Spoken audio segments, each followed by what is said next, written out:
जिसको एक माँ ने अपनी कोख में 9 महीने तक रखा, जिसको बारिश गर्मी धूप में तकलीफें उठा के इस उम्मीद में पाला कि एक दिन हमारा बच्चा बड़ा होगा और हमारी बुढ़ापे का सहारा बनेगा, वही बच्चा आज अपने माँ बाप को गाली दे रहा है, वही बच्चा अपने वालिदैन पे हाथ उठा रहा है। कभी आप पूछिए उन बच्चों से जिनके माँ बाप नहीं है। जब ये माँ बाप नहीं रहेंगे, हम आप घर पहुंचेंगे, हमारे भी अब्बू नहीं है, जब उनका इंतकाल हुआ तो मैं बहुत कंट्रोल करने के बाद भी 1 साल तक जब मैं उस बरामदे में जाता था जहां अब्बू मुझे बैठे हुए मिलते थे, जब वो नहीं दिखते थे तो मेरी आंखें उनको तलाशती थी। अगर आपके वालिदैन हयात हैं, आप उनकी कद्र करो। आज वो है, कल नहीं रहेंगे। जिंदगी बहुत मुख्तसर है, बहुत छोटी है। आज हालात यहाँ तक पहुँच गए हैं कि हमारी नई पीढ़ी जब 4 किताब पढ़ लेती है तो सबसे पहले वो अपनी माँ बाप के साथ बगावत करने लगती है। वो अपने माँ बाप का हुक्म नहीं मानती, अपने वालिदैन का एहतराम नहीं करती। और मैं माफ़ी के साथ बोलना चाहता हूँ कि ऐसे ऐसे घर भी हैं, ऐसे ऐसे वालिदैन भी हैं जिनके बच्चे उन पर हाथ तक उठाने लगे हैं, उन्हें गालियाँ देने लगे हैं। आप सोचिए कि जिस बच्चे को जिस माँ बाप ने उंगली पकड़ के चलना सिखाया, जिसको एक माँ ने अपनी कोख में 9 महीने तक रखा, जिसको बारिश गर्मी धूप में तकलीफें उठा के इस उम्मीद में पाला कि एक दिन हमारा बच्चा बड़ा होगा और हमारी बुढ़ापे का सहारा बनेगा, वही बच्चा आज अपने माँ बाप को गाली दे रहा है, वही बच्चा अपने वालिदैन पे हाथ उठा रहा है। आप बताइए कि आप कर क्या रहे हो? अल्लाह अपने बंदों से 70 माओं से ज्यादा मोहब्बत करता है। यानी अल्लाह ने जब अपने बंदों से मोहब्बत का इजहार करना चाहा तो नबी करीम सल्लल्लाहु अलैहि वसल्लम ने माँ का हवाला दिया।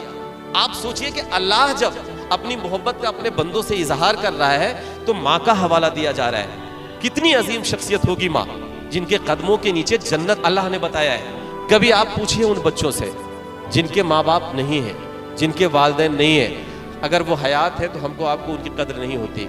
कभी पूछिए उन बच्चों से, कभी उनका दिल टटोलिए कि जिनके माँ बाप नहीं है, उनको इस दुनिया की चाहे जितनी खुशी ला के दे दी जाए, लेकिन जब कोई भी खुशी का मौका आता होगा अपने माँ बाप को हमेशा याद करते हैं। आज भी आपका जब क्लास छूटता है और जब आप अपने घर पहुंचते हैं तो सबसे पहला सवाल आपका यही होता है, अम्मी कहाँ है?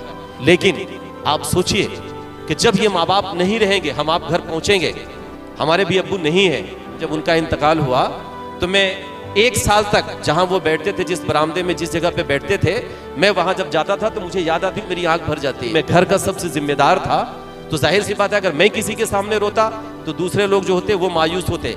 लेकिन मैं बहुत कंट्रोल करने के बाद भी 1 साल तक जब मैं उस बरामदे में जाता था जहां अब्बू मुझे बैठे हुए मिलते थे, जब वो नहीं दिखते थे तो मेरी आंखें उनको तलाशती थी।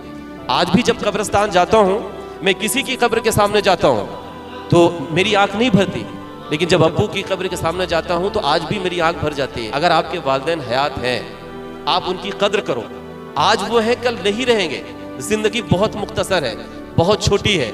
आप लोग अगर उनकी किसी बात को नहीं मानते हैं, आप लोग उनका एहतराम नहीं करते हैं, तो आप ये समझ लीजिए कि आप अपनी दुनिया भी खराब कर रहे हैं और अपनी आखिरत भी खराब कर रहे हैं। अगर आपने अपने माँ बाप को राजी कर लिया, अपने माँ बाप को खुश कर लिया, तो आप ये समझ लीजिए कि आपकी दुनिया संवर गई और आपकी आखिरत भी संवर गई। ये दुनिया कुछ नहीं है, 70-80 साल का खेल है। एक सराय है, एक मुसाफिर खाना है। हमारे पास बड़ा घर नहीं होगा, चलेगा, हमारे पास बड़ी गाड़ियां नहीं होगी, चलेंगे, लेकिन हमारे माँ बाप, हमारे अकारबीन, हमारे रिश्ते अच्छे रहे तो इंशाल्लाह हम एक कामयाब इंसान है। वरना हम बहुत करोड़पति बन जाए, बहुत ऐशो इशरत के साथ रहने वाले बन जाए, लेकिन अगर हमारे रिश्ते अच्छे नहीं हैं, हमारे वालिदैन हमसे खुश नहीं है, राज़ी नहीं है, तो फिर हमारी कामयाबी या हमारा डॉक्टर बनना या हमारा इंजीनियर बनना या बड़ा पॉलिटिशियंस बनना, ये किसी काम का, किसी मतलब का नहीं है।